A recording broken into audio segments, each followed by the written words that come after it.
ప్రార్థన చేసుకోవాలి. మహోన్నతుడైన మా తండ్రి, దేవ పరిశుద్ధుడా, మమ్మల్ని ప్రేమించి మాకు ఇచ్చిన ఈ గొప్ప అవకాశాన్ని బట్టి మీకు తండ్రి, ఈ సమయంలో మీ గ్రంథంలో ఉన్న సంగతులను మేము ఆలోచిస్తూ ఉండగా మీరు తోడు నీడుగా ఉంది. మీ మాటల ప్రకారంగా నడుచుకునే ఒక స్వభావం కలిగిన పిల్లలుగా సమాజంలో వెలిగే జ్యోతులుగా ఉండే అవకాశాన్ని దయచేస్తారని కోరుకుంటూ ప్రతి విషయంలో మీ కృతజ్ఞతాస్తుతులు చెల్లించుకుంటున్నాం. క్రీస్తు వారి పేరట ఈ ప్రార్థన అడిగి వేడుకుంటున్నాం తండ్రి, ఆమేన్. చేరి వచ్చిన మీ అందరికీ మన రక్షకుడైన యేసుక్రీస్తు వారి పేరట నా హృదయపూర్వక వందనాలండి. గత కొన్ని రోజులుగా దేవుని యొక్క సంకల్పాన్ని గురించి అనేక విషయాలను మనము ఆలోచిస్తున్నాం. దేవుని సంకల్పం అనేది మానవుల పట్ల ఏ విధంగా ఉందో, అలాగే ఆయన సంకల్పించిన ప్రకారంగా మానవులు అనేవారు ఏ విధంగా నడుచుకోవాలో వాటిని అన్నిటినీ కూడా మనం క్రమంగా ఆలోచిస్తాం. తండ్రి అయిన దేవుడు మానవుల పట్ల తన సంకల్పాన్ని 3 కాలాలలో ఏ విధంగా ప్రణాళిక వేశాడో ఇంతకు ముందు భాగంలో మనం ఆలోచించాం. గత కాలంలో ఆయన నిర్ణయించినది ఈ ప్రస్తుత కాలంలో మనం అలా జీవిస్తేనే భవిష్యత్తు కాలంలో ఆయనతో పాటు ఉండే గొప్ప ధన్యతను మనం సంపాదించుకోగలం. ఏదైతే లోకం నుండి మనం వచ్చామో ఆ లోకానికి తిరిగి చేరుకోవాలి అంటే ఆయన ఎలాగైతే సంకల్పించాడో ఆ సంకల్ప ప్రకారంగానే మనం నడుచుకోవడం అనేది చాలా అవసరమైంది. అన్ని కాలాలలో తండ్రి అయిన దేవుడు తన సంకల్పాన్ని తెలియజేసినవాడు. పలానా కాలంలో ఆయన తన సంకల్పాన్ని తెలియజేయలేదు అని ఎక్కడ కూడా మనకు కనిపించదు. ఆయన మనకు ఎలాగైతే దేవుడుగా ఉన్నాడో అలాగే అన్య జనులకు కూడా ఆయన దేవుడిగా ఉన్నవాడు. మనకు ఎలాగైతే పెద్దవాడిగా ఆయన ఉన్నాడో అన్య జనులకు కూడా ఆయన పెద్దగా ఉన్నవాడు. ఎందుకంటే సమస్తమునకు కారకుడు ఆయన. అన్యజనులు ఆయనను నమ్మనంత మాత్రాన ఆయన దేవుడు కాకపోడు. ఆయన వారు నమ్మినా నమ్మకపోయినా దేవుడుగానే ఉన్నవాడు.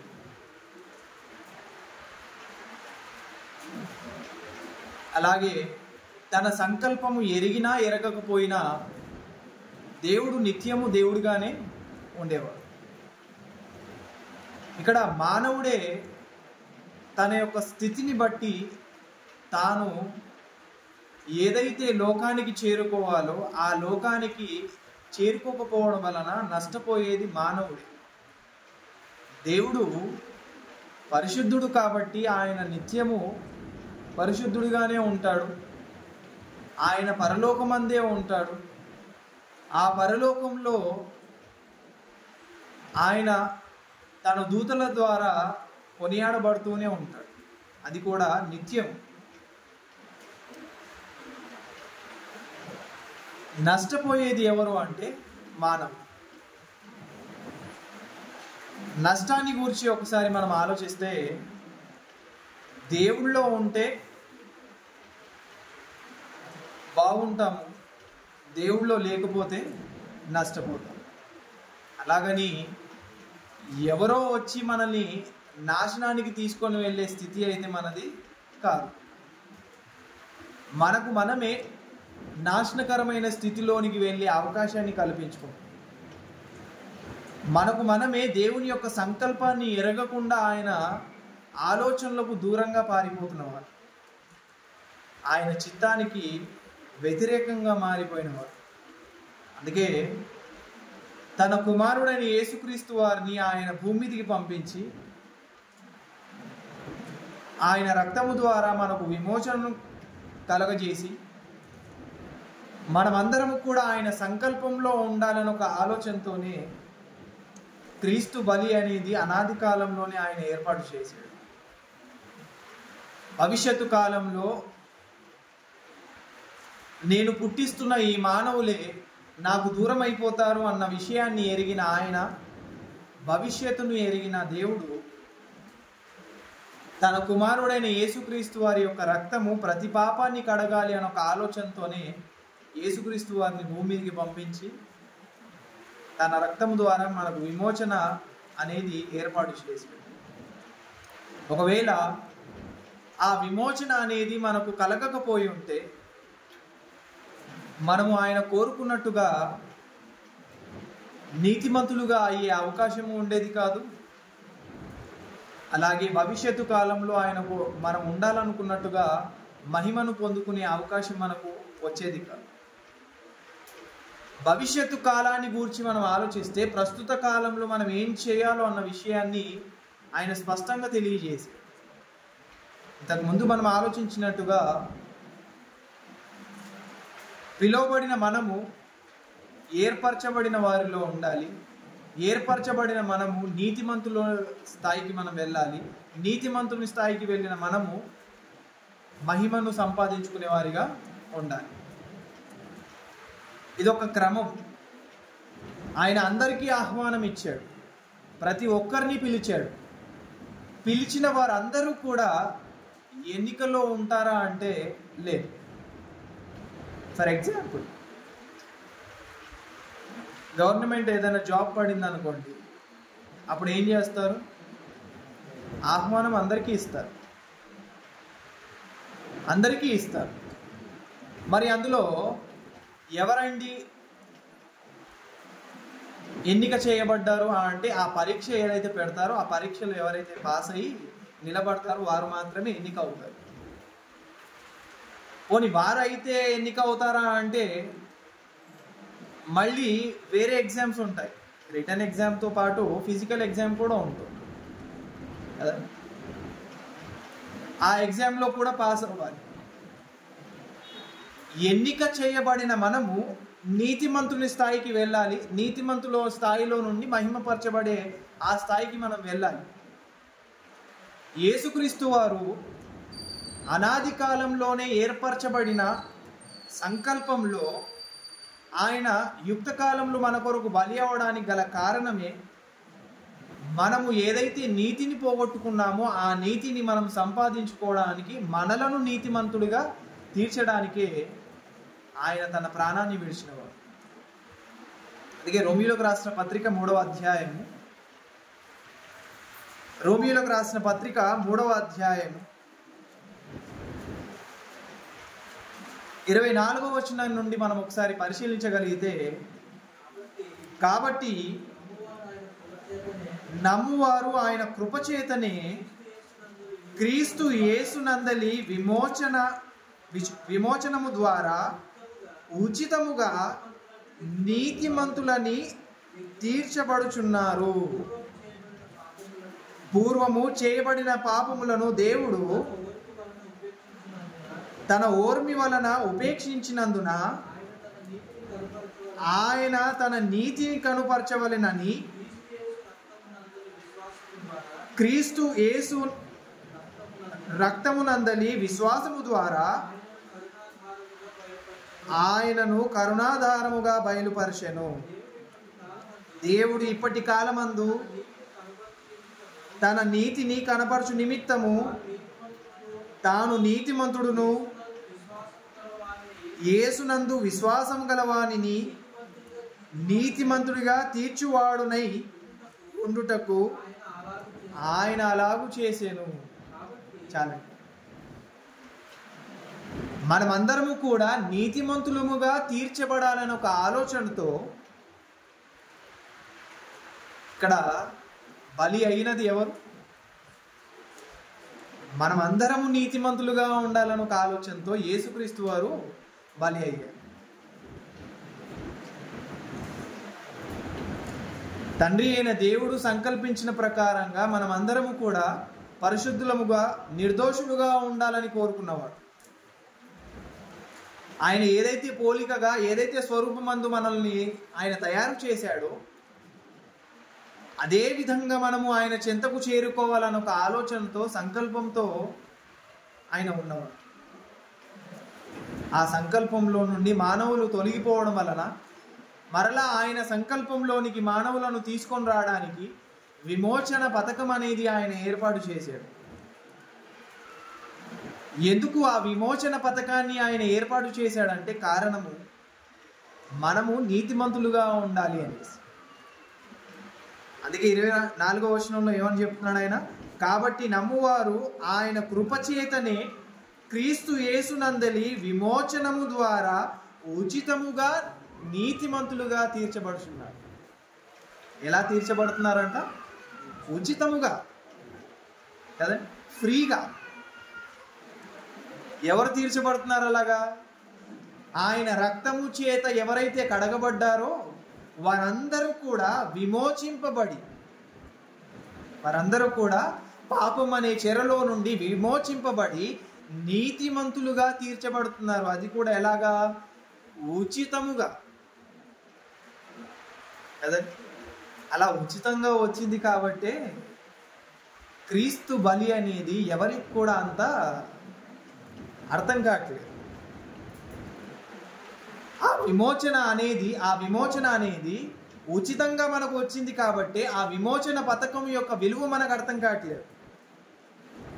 ఆయన ఎందుకు విమోచించాడో, ఎందుకు తన ప్రాణాన్ని పెట్టాడో, తన రక్తాన్ని ధారలుగా ఎందుకు కార్చాడో కదండి, మానవులకు అర్థం కాకపోవడానికి గల కారణమే ఉచితముగా ఆయన ఇచ్చాడు కాదు. ఉచితముగా మనల్ని నీతిమంతులుగా తీర్చాలనుకున్నాడు కాదు. కానీ యేసుక్రీస్తు వారు మాత్రము మనల్ని పాపంలో నుండి విమోచించడానికి విలువ గల తన రక్తాన్ని ఆయన ఏం చేశాడు? ఖర్చు పెట్టాడు. మనము విలువ పెట్టి కొనబడిన వారము అంటాడు. మనం ఎలా కొనబడ్డామంట? విలువ పెట్టి కొనబడిన వారము. ఏంటి ఆ విలువ అంటే, విలువైన అమూల్యమైన తన రక్తము ఆయన మనకు మారుగా అక్కడ అర్పించి విమోచనను కలగజేశాడు. ఆ విమోచన కలగజేయడానికి గల కారణమే మనం అందరము కూడా తండ్రి అయిన దేవుని ఎదుట నీతిమంతులుగా ఉండాలి. ఫ్రీగా వచ్చిన వస్తువుని మనం విలువైగా చూస్తామండి. ఫ్రీగా వచ్చింది అనుకోండి, ఉంటే ఉన్నది లేకుంటే లేదు అనే ఆ ఫీలింగ్లో ఉంటాం. అదే మనం కష్టపడి సంపాదించుకొని తీసుకొని వచ్చామనుకోండి, ఆ వస్తువుని ఎలా చూస్తాం? మనం చాలా విలువగా చూస్తాం. దాన్ని ఎవరైనా ముట్టుకుంటే ముట్టుకొనివ్వం, మిస్యూజ్ చేస్తుంటే దాన్ని అలా చేయనివ్వం. ఎందుకు? మనం కష్టపడి సంపాదించి తీసుకొని వచ్చాము. అది ఫ్రీగా వచ్చింది అనుకోండి, దాని వాల్యూ మనకు తెలియదు. ఫర్ ఎగ్జాంపుల్ మీకు అర్థం కావడానికి, గవర్నమెంట్ ఫ్రీ బెడ్రూమ్స్ ఏర్పాటు చేశారు కదా, డబల్ బెడ్రూమ్ కానివ్వండి, సింగిల్ బెడ్రూమ్ కానివ్వండి. ఏవైతే ఆ బిల్డింగ్స్ ఉన్నాయో అంతకుముందు ఇచ్చిన ప్రభుత్వపు బిల్డింగ్స్ ఏవైతే ఉన్నాయో ఇంటర్నల్ అంతా బాగుంటుంది. వాళ్ళ ఇళ్ళలో ఒకసారి మీరు ఆ బిల్డింగ్ని గమనించండి. ఇంటర్నల్ అంతా బాగుంటుంది, అవుట్ సైడ్ మొత్తం గలీజ్గా ఉంటుంది. ఎప్పుడైనా చూడండి. ఇంట్లో మాత్రం బాగా అలంకరించుకుంటారు. ఆ ఇంటికి ఏదైతే ఆనుకొని ఉన్న గోడ ఉందో ఆ బయటి భాగం మాత్రం మాది కాదనుకుంటారు. ఇలా బాలాజీ నగర్లో కూడా గవర్నమెంట్ బిల్డింగ్స్ ఉన్నాయి. అక్కడికి వెళ్ళినప్పుడు చూశాను, లోపలంతా బాగా సర్దుకున్నారు, కానీ బయట మాత్రం అసలు పెయింట్ వేయట్లేదు, ఏం వేయట్లేదు. కొన్ని సంవత్సరాల నుండి అలాగే ఉంది. ఎప్పుడైతే ఓపెనింగ్ టైంలో వారు వేసారో పెయింట్, అప్పటి నుండి ఇప్పటి వరకు అలాగే ఉంది. అంటే బయటిది మనది కాదు, లోపల ఉన్నదే మనది. ఇక్కడ అర్థం కావాల్సిన విషయం ఏంటంటే, మనదైతే ఎంతైతే జాగ్రత్తగా చూసుకుంటున్నామో కదండి, మనది కానప్పుడు మనకు దాని గురించిన విలువ అర్థం కాదు, దాని గురించిన పట్టింపు మనకు ఉండదు. అందుకే యేసుక్రీస్తు వారు ఉచితముగా మనల్ని నీతిమంతులుగా మారుస్తున్నప్పుడు యేసుక్రీస్తు వారి యొక్క త్యాగం మనకు అర్థం కాలేదు. ఆయన ఎందుకు తన ప్రాణాన్ని అంత పణంగా పెట్టి మనల్ని రక్షించాలని కోరుకున్నాడో మనకు అర్థం కాలేదు.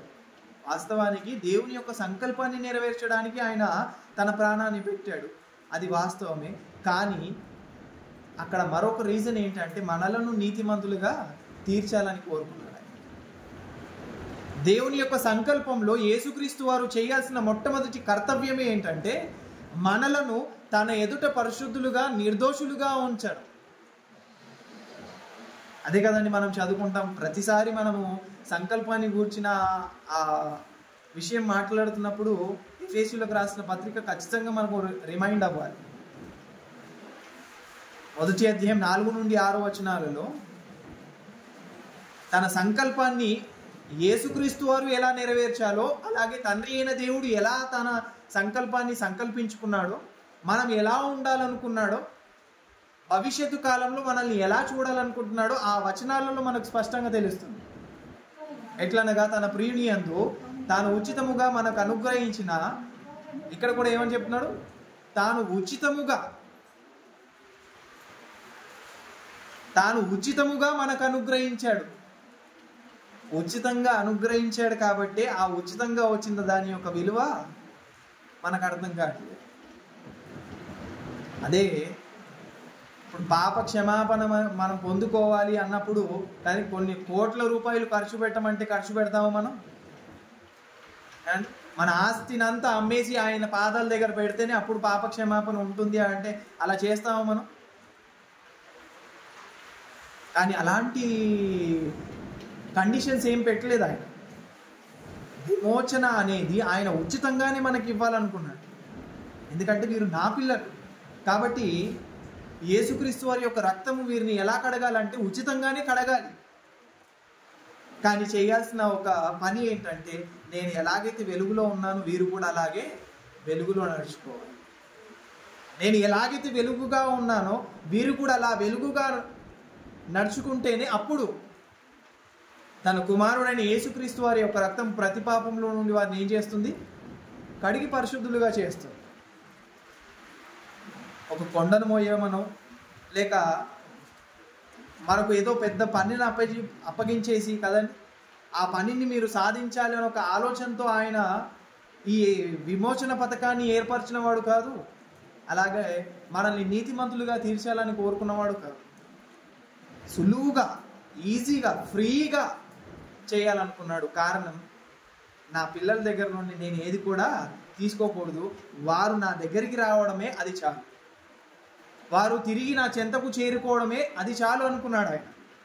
అందుకే ఏమని చెప్తున్నాడు, ఎట్లనగా తన ప్రియుని యందు తాను ఉచితముగా మనకు అనుగ్రహించిన తన కృపా మహిమకు కీర్తి కలుగునట్లు తన చిత్త ప్రకారమైన దయా సంకల్పము చెప్పున యేసుక్రీస్తు ద్వారా తనకు కుమారులుగా స్వీకరించుటకై మనము తన ఎదుట పరిశుద్ధులమును నిర్దోషులై ఉండవలెనని జగత్తుకు పునాది వేయబడక ముందే ఆయన సంకల్పించిన గొప్ప సంకల్పము క్రీస్తు ప్రేమ చేత. అంటే ఉచితంగా ఇచ్చాడు కాబట్టి ఆ ఉచితంగా వచ్చినది మనకు అర్థం కాకే దేవుని యొక్క సంకల్పంలో ఉండాలన్న ఒక ఆలోచన ఎవరికి కూడా ఉండలేకపోతుంది. ఆలోచించే ఆలోచన కూడా ఎలా ఉంటుంది అంటే మానవులలో దేవుడైతే ఎవరికి కావాలి అనే ఆలోచనలోకి వెళ్ళిపోయారు. ఈరోజు కాదు, ప్రారంభం నుండి మానవ జనాంగం అనేది ఎలా ఉంది అంటే దేవుడైతే ఎవరికి గొప్ప అనే ఫీలింగ్లోనే ఉన్నారు. కానీ ఆ దేవుడు సంకల్పించిన సంకల్పం ఎలా ఉందో, మనము భవిష్యత్తులో ఎలా ఉండాలని కోరుకున్నాడో అది ఎవరికి అర్థం కావట్లేదు. కీర్తనల గ్రంథం 14వ అధ్యాయము 1వ వచనం నుండి చదువుకుంటూ వస్తుంటే కదా, అక్కడ మానవుల యొక్క ఆలోచన విధానం ఎలా ఉందో చెప్తున్నాడు. కీర్తనల గ్రంథం 14వ కీర్తన, దేవుడు లేడని బుద్ధిహీనులు తమ హృదయములో అనుకొందురు, వారు చెడిపోయిన వారు అసహ్య కార్యములు చేయుదురు, మేలు చేయువాడు ఒక్కడును లేడు.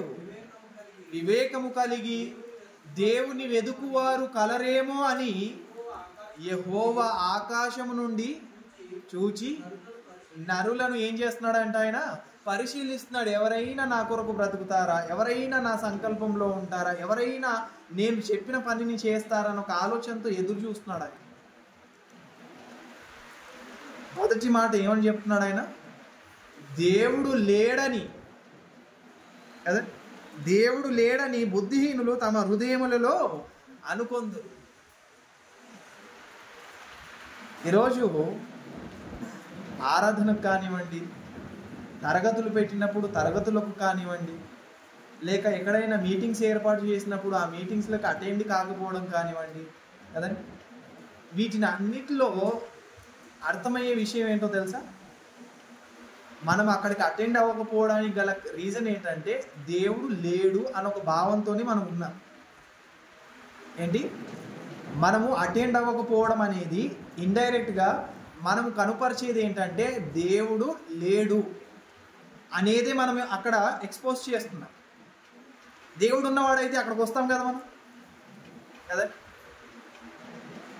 స్థానికంగా ఈ సంఘంలో ఎంతమంది ఉండాలండి? ఎన్ని కుటుంబాలు ఉన్నాయి అండి? అన్ని కుటుంబాలు ఇక్కడ ఉన్నాయా ఇప్పుడు? లేకపోవడానికి కారణం ఏంటి? వారిలో ఉన్న ఆలోచన ఏంటి?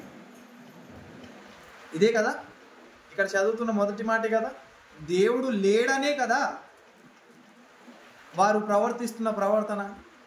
కింది మాటలు అదే చెప్తున్నారు. వారు చెడిపోయిన వారు అసహ్య కార్యములను చేయుచున్నారు. వారు చెడిపోయి ఏం చేస్తున్నారంట? అసహ్య కార్యము. దేవుణ్ణి ఆరాధించే సమయంలో ఆరాధించే ఆ సమయాన్ని కేటాయించకపోతే అంతకంటే అసహ్య కార్యం ఇంకేదైనా ఉందా? ఏమండి? దేవుణ్ణి ఆరాధించే సమయంలో ఆరాధించే ఆ సమయాన్ని మనం కేటాయించకపోతే అంతకంటే అసహ్య కార్యం ఇంకేమైనా ఉందా? మనం వ్యభిచారం చేస్తేనో అది అసహ్య కార్యం అనుకుంటే పొరపాటు. మనము దొంగతనం చేస్తేనే అది అసహ్య కార్యం అనుకుంటే పొరపాటు. మనము ఒకరిని చంపేస్తేనే అది అసహ్య కార్యం అనుకుంటే పొరపాటు. దేవుడికి ఇవ్వాల్సిన సమయాన్ని మనం కేటాయించకపోయినా అది ఆయన దృష్టికి ఎలా ఉంటుంది? అసహ్య కార్యమే. పైపెచ్చుకు వారు ఆలోచించే ఆలోచన కూడా ఎలా ఉంటుందంటే దేవుడే లేడు అనే ఒక భావంలోనికి వెళ్ళిపోతారు.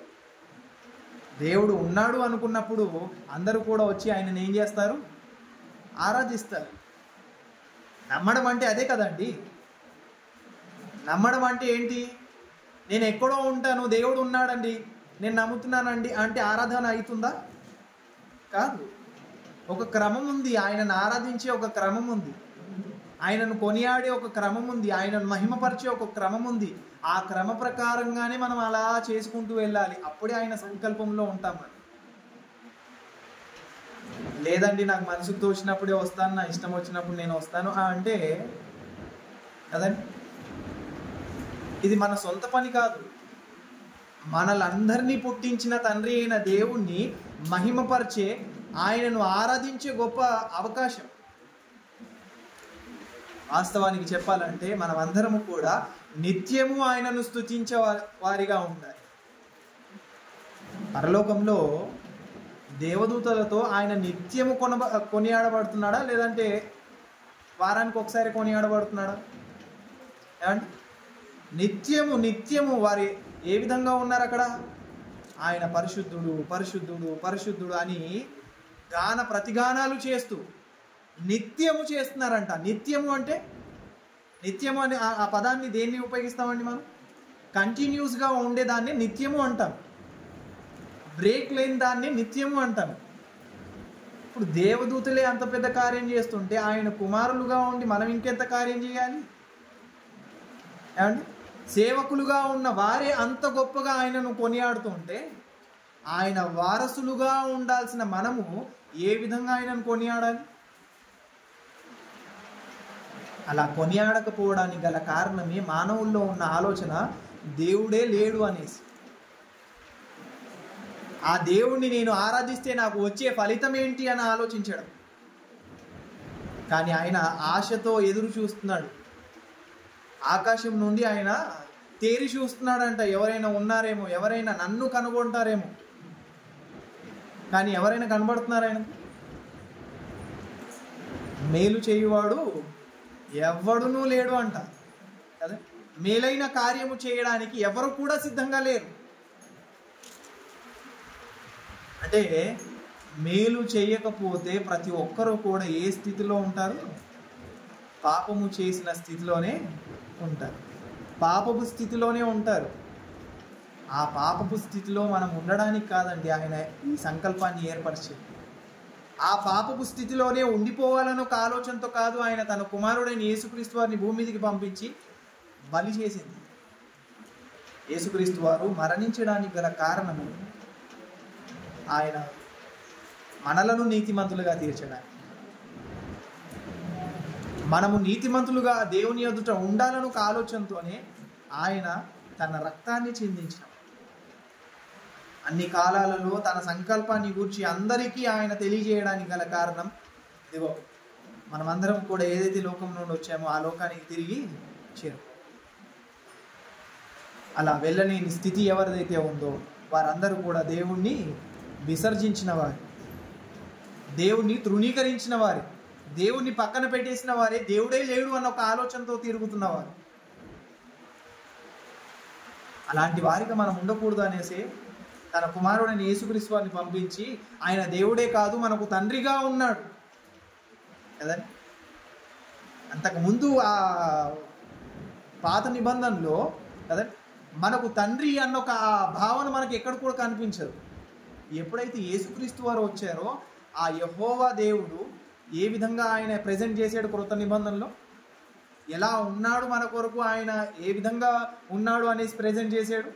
ఆయన మన తండ్రి అని ప్రజెంట్ చేశాడు. దేవుడు అనుకుంటే దూరం అయిపోతాడేమో, దేవుడు అనుకుంటే మీరు దూరస్తులైతారేమో. కాదు కాదు కాదు, ఆయన దేవుడే కాదు మనకు తండ్రిగా ఉన్నవాడు కదండి. ఈరోజు తండ్రికి ఎక్కువ విలువ ఇస్తున్నారా లేదా దేవుడికి ఎక్కువ విలువ ఇస్తున్నారా? అండ్ సమాజంలో దేవుడికి ఎక్కువ విలువ ఇస్తున్నారా, తండ్రికి ఎక్కువ విలువ ఇస్తున్నారా? తండ్రికే my dad is my hero అంటాడు కదా. అన్నీ చేసిన దేవుడు మాత్రం పక్కకు పోయాడు. My daddy is always king అంటాడు. అన్నీ చేసిన దేవుడు మాత్రం ఏం చేయలేదు అన్నట్టుగా ఫీల్ అవుతాడు. అంటే దేవుణ్ణి ఎలాగైతే కొలవాలో అలా కొలవకపోవడం వల్లనే ఈ సమాజానికి తండ్రి ఎక్కువైపోయాడు.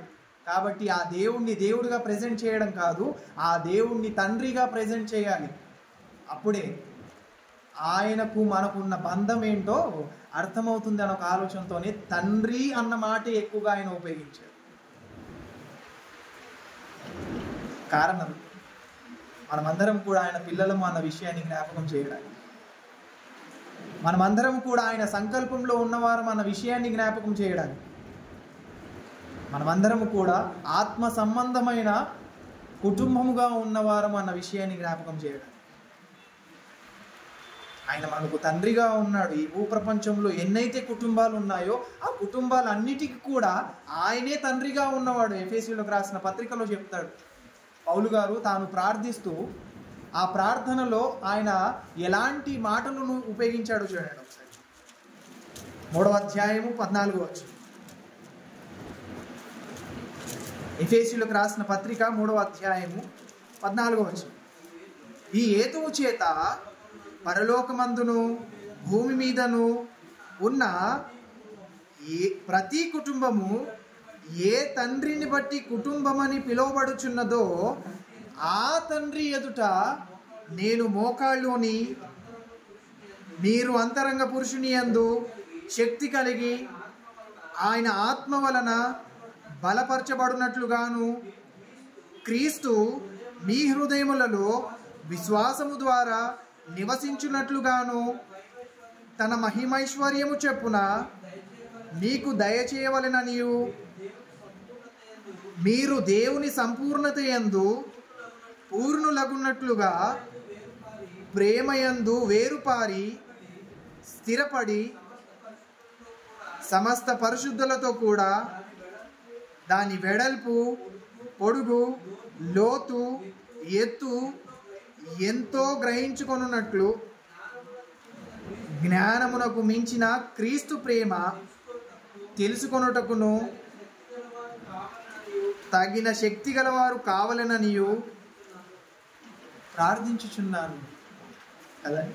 ఇక్కడ మొదటి మాటలోనే తెలియజేస్తున్నాడు, పరలోకమందును భూమి మీదను ఎన్నైతే కుటుంబాలు ఉన్నాయో ఆ కుటుంబాలన్నిటికీ కూడా ఎవరు ఆయన ఎలా ఉన్నాడు? తండ్రిగా ఉన్నవాడు. ఆ తండ్రి ఎదుట నేను మోకాలు నీ ప్రార్థన చేస్తున్నాను. అంటే మనకందరికీ కూడా ఆయన తండ్రిగా ఉన్నవాడు. అలా ఆయన మనకు తండ్రిగా ఉండాలని ఆయన కోరుకున్నవాడు. మనమందరం కూడా ఆయన పిల్లలము అన్న విషయాన్ని జ్ఞాపకం చేయడానికి యేసుక్రీస్తు వారు భూమి మీదకి వచ్చారు. మనము ఆయన పిల్లలుగా పిలువబడాలి అన్నా, ఆయన మనకు తండ్రిగా ఉండాలన్నా కదా. ఈ క్రొత్త నిబంధనలో ఒక కండిషన్ పెట్టాడు ఆయన. ఏంటి అంటే, ఇదిగో మీరు ఈ లోకానికి వేరే ఎప్పుడైతే ఉంటారో, ప్రత్యేకముగా ఉంటారో, అప్పుడు మాత్రమే నేను మీకు తండ్రిగా ఉంటాను, మీరు నాకు కుమారులై ఉంటారు. అంతకు ముందు చెప్పాడు, నేను మీకు దేవుడనై ఉందును, మీరు నా ప్రజలై ఉందురు అని చెప్పిన ఆయన తర్వాత మాటల్లో మీరు ఇలా ఉంటే అప్పుడు నేనేమవుతానో తెలుసా? మీకు తండ్రిగా ఉంటాను, మీరు నాకు పిల్లలై ఉంటారు. కొరింథీయులకు రాసిన 2వ పత్రిక 6వ అధ్యాయం 16వ వచనం నుండి మాట్లాడుతూ మనము దేవుని ఆలయమై ఉన్నాము అని మాట్లాడిన తర్వాత అసలు విషయాన్ని జ్ఞాపకం చేస్తాడు. 6వ అధ్యాయం 16వ వచనం నుండి, దేవుని ఆలయమునకు విగ్రహములతో ఏమి పొందిక, మనము జీవము గల దేవుని ఆలయమై ఉన్నాము. అందుకు దేవుడు ఇలాగూ సెలవిచ్చుచున్నాడు, నేను వారిలో నివసించి సంచరింతును, నేను వారి దేవుడనై ఉందును, వారు నా ప్రజలై ఉందురు. కావున మీరు వారి మధ్య నుండి బయలువెడలి ప్రత్యేకముగా ఉండుడి, అపవిత్రమైన దానిని ముట్టకూడని ప్రభువు చెప్పుచున్నాడు. మరియు నేను మిమ్మును చేర్చుకొందును, మీరు మీకు తండ్రినై ఉందును, మీరు నాకు కుమారులను కుమార్తెలని ఉందురని సర్వశక్తి గల ప్రభువు చెప్పుచున్నాడు. ఆ పై మాట, పై కాంటెక్స్ట్ ఏదైతే ఉందో, ఏది? నేను వారికి దేవుడనై ఉందును, వారు నా ప్రజలై ఉందురు, అది ఇశ్రాయేలుతో ఆల్రెడీ చెప్పేసిన మాట కదండి. అది ఆల్రెడీ ఇశ్రాయేలుతో చెప్పేసిన మాట. కానీ ఇప్పుడు మనకు తెలియజేస్తున్న విషయం ఏంటంటే, కావున మీరు వారి మధ్య నుండి బయలువెడలి అపవిత్రమైన వాటిని మీరు ముట్టకుండా జాగ్రత్తగా ఉంటే అప్పుడు నేనేమై ఉంటాను? మీకు తండ్రినై ఉంటాను, మీరు నాకు కుమారులను కుమార్తెలై ఉంటారు. ఇది దేవుని సంకల్పం. మనమందరం కూడా ఆయన సంకల్పంలో ఉండాలని ఒక ఆలోచనతోనే మనల్ని అందరినీ కూడా ఆయన పిలిచినవాడు. పిలువబడిన మనము ఏర్పరికలోనికి వెళ్ళాలి. ఏర్పరచబడిన మనము నీతిమంతులుగా తీర్చబడాలని ఒక ఆలోచనతోనే యేసుక్రీస్తు వారు తన ప్రాణాన్ని పెట్టారు. ఏర్పరచబడిన మనము నీతిమంతులుగా మారాలని ఒక ఆలోచనతోనే తన రక్తాన్ని ఆయన చెందించాడు. కాబట్టి అన్ని విషయాల్లో జాగ్రత్త పడాలి. దేవుని యొక్క సంకల్పంలో ఉన్నామో లేదో అనేది మనల్ని మనము జాగ్రత్తగా చూసుకోవాలి. దేవుని సంకల్ప ప్రకారంగా మనం నడుచుకోలేదు అంటే కళ్ళు మూసిన వెంటనే క్షణంలోనే పాతాళానికి దిగి వెళ్ళిపోతాం. దేవుని సంకల్పంలో ఉన్నవారు మాత్రమే, ఆయన సంకల్ప ప్రకారంగా నడుచుకున్నవారు మాత్రమే ఎవరైతే ఉంటారో వారు మాత్రమే కళ్ళు మూస్తే తీసుకొని వెళ్ళడానికి దేవదూతలు వారి కొరకు వస్తారు. ఎలాగైతే లాజర్ గారిని తీసుకొని వెళ్ళారు. ధనవంతుడిని తీసుకొని వెళ్ళడానికి ఎవరు కూడా రాలేదు. ధనవంతుడిని తీసుకొని వెళ్ళడానికి ఎవరు కూడా రాలేదు. ఒక క్షణంలోనే పాతాళాన్ని దిగి వెళ్ళిపోయాడు. కానీ లాజర్ గారిని ఎలా తీసుకొని వెళ్ళారు కదా? దేవదూతలు వచ్చి అతని ఊరేగింపుతో తీసుకొని, ఆ మూమెంట్ ఎలా ఉందో మనకు కదండి, ఎంత గొప్పగా ఉంటుంది. అప్పుడు ఒక వ్యక్తులే, మనకు ఒక బస్తీ ప్రజలే మనల్ని ఎత్తుకొని తీసుకొని వెళ్తుంటే ఎలా అనిపిస్తుందండి? ఆ బస్తీలో అరే మనకంటే తోపు ఎవరు లేరు అన్న ఫీలింగ్ వచ్చేస్తుంది. మనకంటే గ్రేట్ ఎవరు లేరు అన్న ఒక ఫీలింగ్ వచ్చేస్తుంది. అరే మనమే అంతా అన్న ఒక ఫీలింగ్ వచ్చేస్తుంది. అలాంటిది సేవకులైన దేవదూతలు ఆయన చనిపోతే అరే దేవుని కుమారుడు వస్తున్నాడు, ఆయనను ఊరేగించుకుంటూ తీసుకొని వెళ్ళాలి అనేసి ఆ ఊరేగింపు ఎలా ఉంటుందో ఒకసారి ఊహించండి. మానవులు ఏర్పాటు చేసినట్టుగా చిన్నగా ఏర్పాటు చేసేవాడు కాదు ఆయన కదండి. మానవులు ఏర్పాటు చేయడంలో ఒక లిమిట్ ఉంటుందేమో, కానీ మనము ఊహించని దానికంటే గొప్పగా ఆయన మనల్ని ఊరేగించుకుంటూ తీసుకొని వెళ్ళేవాడు. పరదేశికి తీసుకొని వెళ్తున్నప్పుడు ఎలా ఉంటే నిత్యం ఉండి ఆ లోకానికి తీసుకొని వెళ్తున్నప్పుడు ఆ ఆహ్వానం ఎలా ఉంటుందంటారు కదా? ఎంత గొప్పగా ఉంటుందంటారు? అది ఊహించుకోవడానికి చాలా గొప్పగా ఉంటుంది.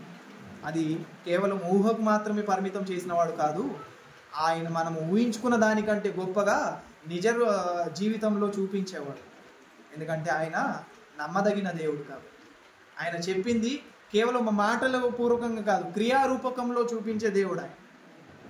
కాబట్టి ఆయన సంకల్పంలో ఉన్నవారు మాత్రమే అంత గొప్ప ఆర్భాటాన్ని అనుభవించగలరు, అంత గొప్ప ఐశ్వర్యాన్ని అనుభవించే అవకాశాన్ని సంపాదించుకోగలరు కదా.